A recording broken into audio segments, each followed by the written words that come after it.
Hello, and welcome to Stories from India, a podcast where we talk about myths, legends, and folk tales from India. I am your host, Narad Muni, and I'm a mythological character myself. I have the gift of eternal life and knowledge of the past, the present, and the future. By profession, I'm a traveling musician and a storyteller. So, the way I'm doing my job is by podcast. In this episode, we are going to continue the story of the Mahabharat. Here's what we have covered so far. Emperor Shantanu of Hastinapur and the river goddess Ganga had married and had children.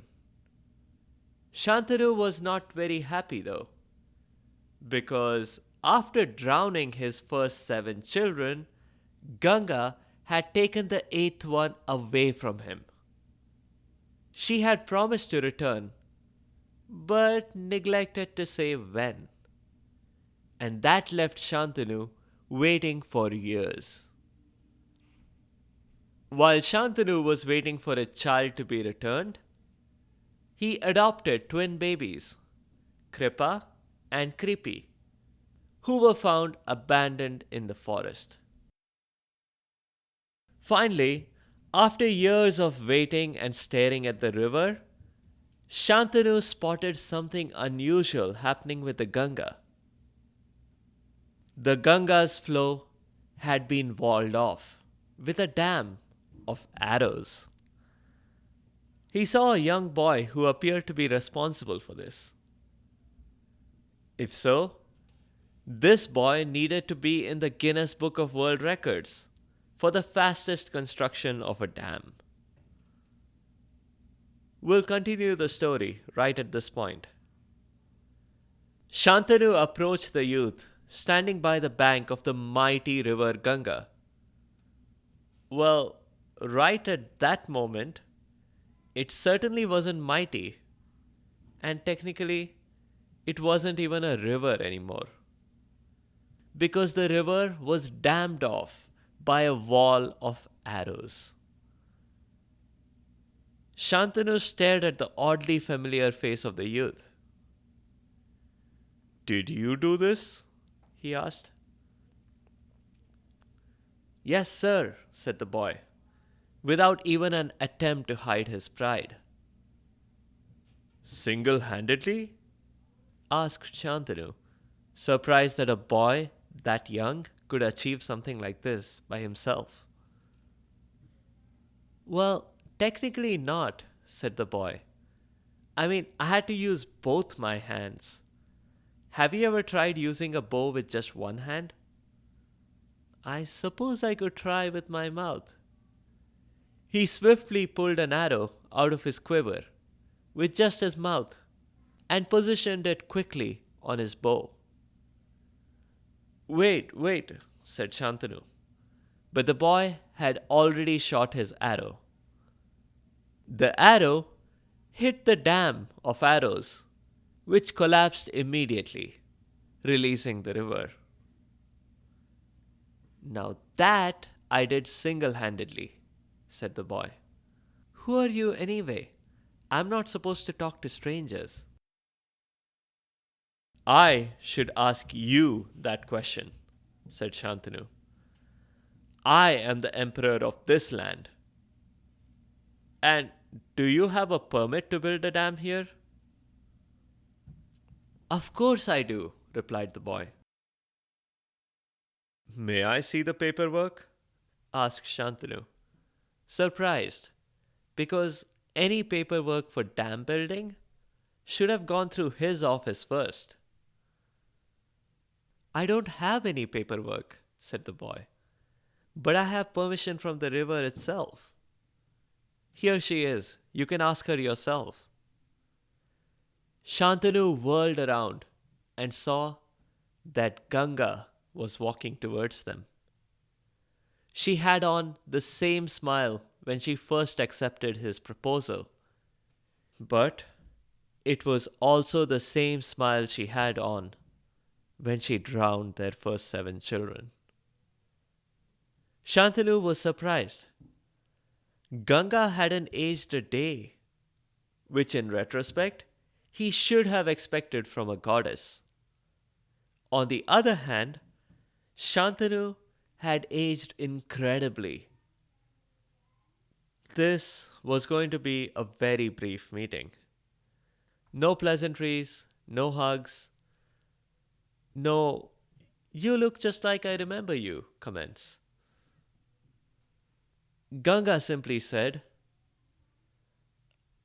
I can't stay long. I'm just here to deliver the boy. Shantanu, meet your son.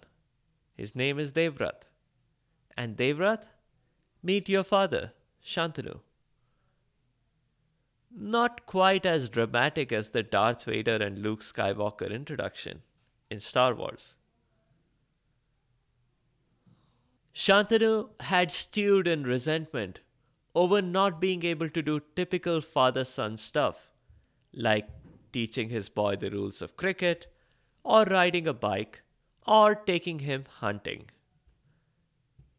Ganga appeared to have forgotten her next lines, so she brought out a fully checked off to do list. She continued, his education is complete. He studied the Vedas from sage Vashisht, the same one who fought Vishwamitra from the Ramayana episode 16, Rishi versus Rishi, Uncivil War. Devrat is skilled in all the weapons. In battle, he's like Indra himself. He knows all of the weapons that Ram himself knew. You know, Ram from the Ramayana. What's more, Devrat also knows all of his royal duties. He's in fact even contributed to the latest edition of the Emperor's Handbook. What more could you ask for? Now, I must go. You know how to get in touch with me. Do I? Asked Shantanu. I didn't mean you, said Ganga, coldly. Devrat, let me know if you need anything. I'm going to miss you lots. She gave her son a nice warm hug. Remember what I told you earlier? It's all up to you now. Ganga soon disappeared, and Shantanu could finally have a heart-to-heart talk with his son. But he didn't know where to begin, and that was awkward. Maybe he could start with some icebreaker questions. His HR minister was always insisting on starting every meeting with some icebreakers. So, Devrat, which one do you like more? Watching cricket or playing cricket? You mean those insects? Asked the boy. You know, even though I've heard them chirping in the evenings, I've never actually seen one. And how do you play them? Shantanu was horrified. What kind of a childhood did this poor kid have? He said, we must correct this error ASAP. Let's go to the palace now. I'll radio ahead to have the pitch ready. They went back to the palace, where Shantanu himself oversaw the boy's education of cricket. Once Shantanu had verified that this boy was indeed as skillful as he had hoped, he declared the boy his heir. The other ministers, the court, and the entire public were very happy at the news.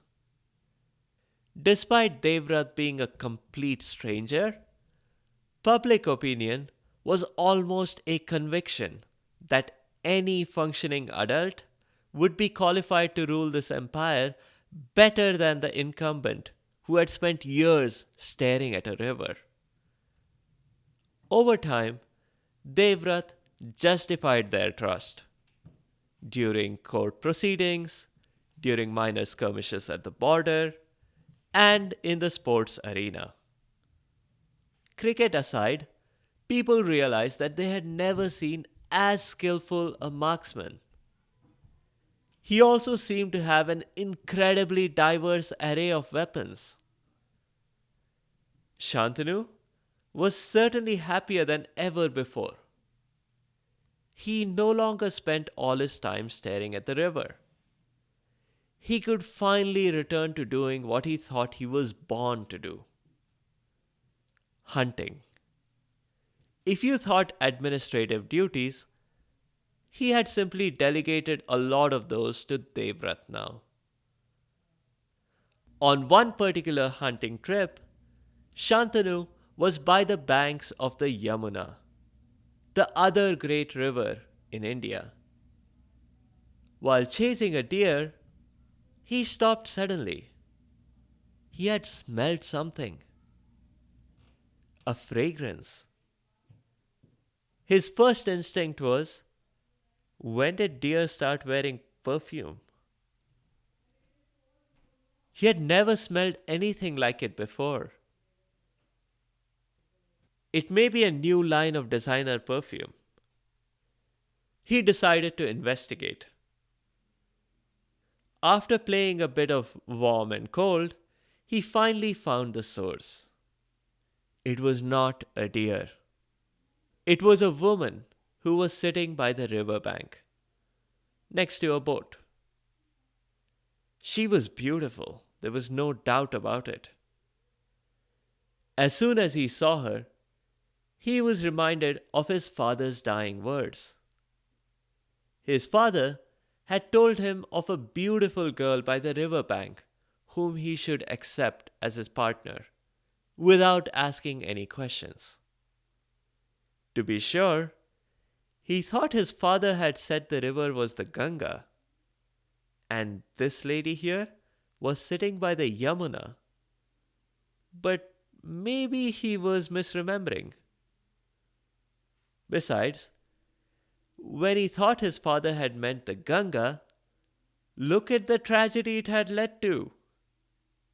Sure, he had his son now, but at what price? 7 children drowned, a painful separation from his wife Ganga, and years away from his son. No, he thought, his father must have meant this lady. Observing this happening down on earth, Shantanu's father in heaven facepalmed himself. That's all I have for today. In the next episode, we'll continue the story, where we'll see how Emperor Shantanu did not actually learn his lesson about prenuptial conditions. I know I'd planned to get to that part of the story in today's episode, but it would have been too lengthy. So I split this up. If you have comments or suggestions, or if there are particular stories you'd like to hear, please do let me know by leaving a comment or a review on the site sfipodcast.com or tweet at sfipodcast. You can also find me on Instagram and Facebook. Be sure to subscribe to the show to get notified automatically of new episodes. Thanks to all of you listeners for your continued support and your feedback. The music is from purpleplanet.com. That's purple-planet.com. I'll see you next time.